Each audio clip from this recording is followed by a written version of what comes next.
what I always admired from even back then was the marketing behind. Yes. And I feel like y'all broke the mold in marketing, the graphics, the colorful CDs that stood out when I went into the record store. Yeah. The young people like, record store, what is that?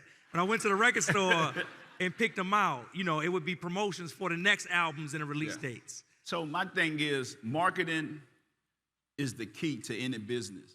And I tell people all the time, 90% is business, 10% is your talent. And so a lot of people get caught up, I'm talented, I'm good. That don't mean nothing. That's 10% of everything that you're doing. Because think about why people sell their souls on these deals, because they don't have no marketing.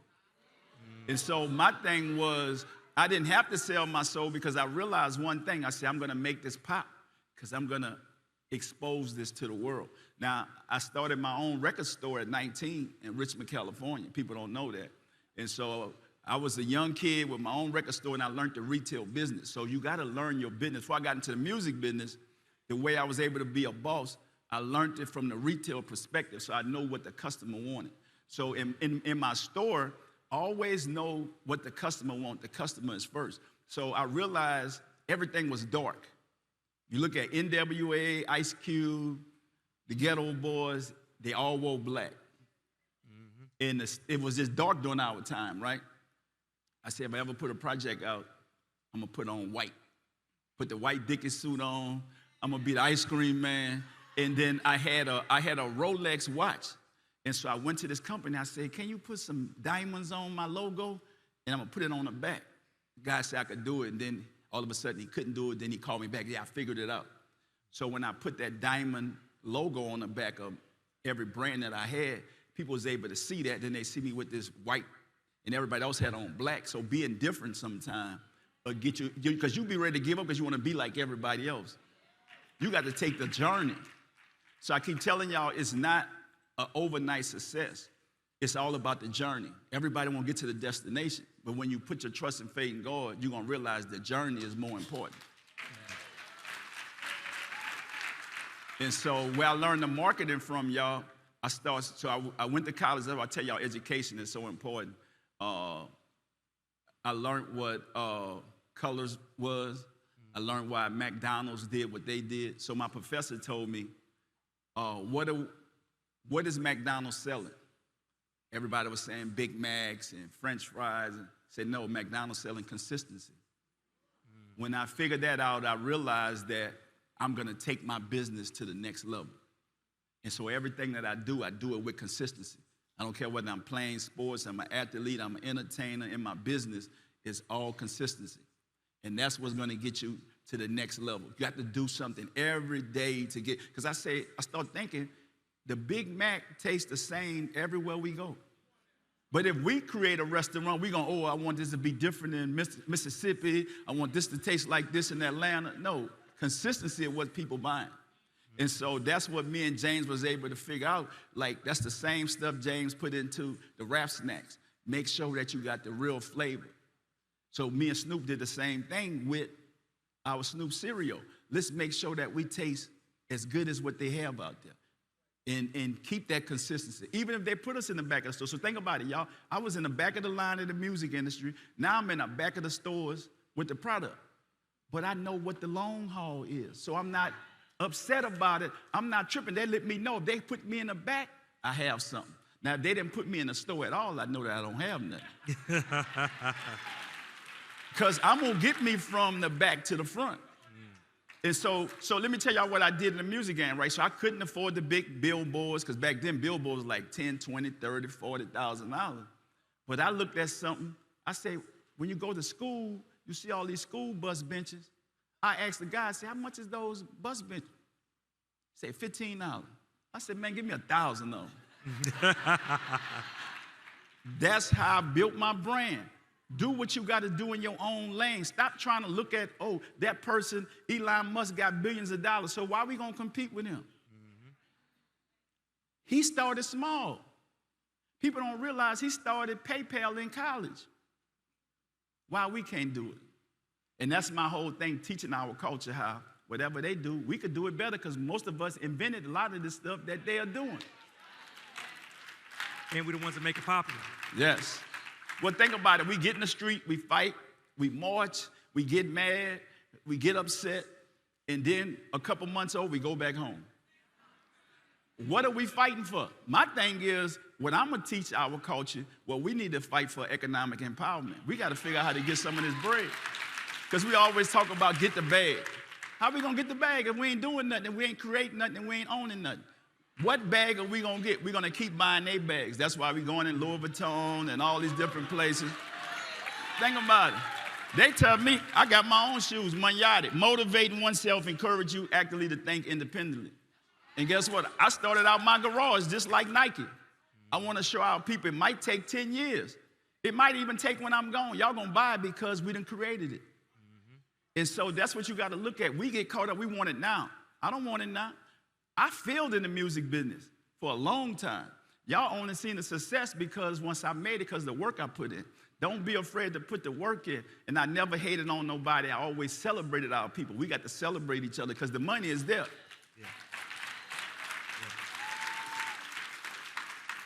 I want to talk about, you taught me a great lesson about branding and longevity, because right after the pandemic was ending and the city was first opening up, I'm riding in the car, listening to the radio, and I hear them say, I think it was a rescheduled No Limit concert coming to State Farm Arena. Yeah. So I get the tickets and I come.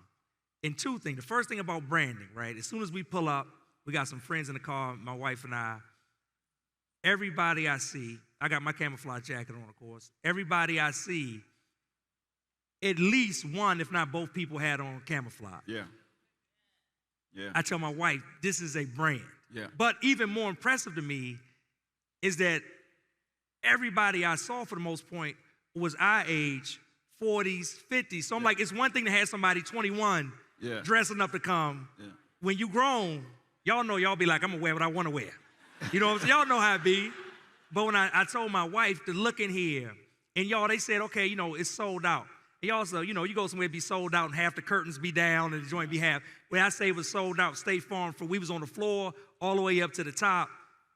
I was like, man, people selling camel made so much money this weekend. Yeah. But the branding of it, and then the longevity, to see that, I believe it was 25 years, and Silk was still there, Mia X was still there, Fiend was still there, like so many of the crew. Can you talk about that longevity for us? Well, to me, I always look at it's family over everything. And you look at sustainability. And we created something that was a movement. That's why 25 years later, we could still go and enjoy ourselves as we grow up and get older. Because we're teaching that we're not afraid to grow up and change. So for me, I'm not trying to be what I was 25 years ago. And so I think a lot of people get caught up in that. I'm real, I'm still real. I've never been real. I've never been a killer. I've never been none of that. I've been a hustler. Think about it. I've been a dude that's a grind. I want to make some money. I want to live. Like, I want to show our people that we could grow up. And that's why we still selling out arenas 25 years later, because of the talent, because we all still humble and still hungry and still knows a lot of work still need to be done. Now we have to educate the next generation. And so what I love about our No Limit reunion tours, what's different, we have parents bringing their kids to say, I grew up to this, but y'all still know this music because they still playing it because of what they done. And that is nothing but God. To be honest with you, that's nothing but putting your trust and faith in God and not just thinking it's about you. And I think a lot of these artists think it's about them. Everybody always say, I've never thought, so I keep telling you, I never thought I was the talented guy around. So it wasn't about that. I just told y'all, it's 10% of your talent anyway. So everybody want to be the best rapper and want to be, I'm like, wait up. The people that's going to be successful is the ones that control the business. I keep telling y'all, you don't have to even own 100%. 51%, you control it. You know business, like we get caught up, oh, I'm the man. I never wanted to be the man. I've never lived with a kingpin mentality, but God always blessed me with so many great things because I've always stayed humble and gave him the glory. So people don't got to realize when I got into the music business, I want to tell y'all what I got in it for. I didn't get in it for I wanted to be rich. I got in it because I wanted to get my grandmother a house. I had a why. The why was I want to take my grandmother out the projects that raised me. I didn't live with my dad and my mom. I lived with my grandparents. So I could have been angry and upset. I said, I want to make sure this lady, before she passed, get to see a great life. So that was my hustle, what my drive was. And so, and I told God, I said, if you do that for me, I'm going to praise you and give you the glory all the time. And that's what he did. And that's why I still give him that glory till this day. So it's never been about me. So y'all know I played basketball. So you see all these artists on No Limit. It's always been a family and a team atmosphere. I said, you can't be successful unless you create other millionaires. That's why we still could go on the road, because I created other millionaires. And we could still be happy. We're not angry and upset at each other because everybody had an opportunity to do what they need to do with their money, because they all made money. And so when I got out of the music business, whoever want to still be in it, that's fine. But I'm out of the music industry because ain't no money in the music industry. And I know people might get mad and trip, but I'm just saying, y'all know it's a lot of things that we used to do. It ain't no money, and you know it done tapped out. They trying to figure out how to make money off of streams. When Snoop put a post up, said, man, I sold 1 billion streams. I only made this little money. Where the millions at?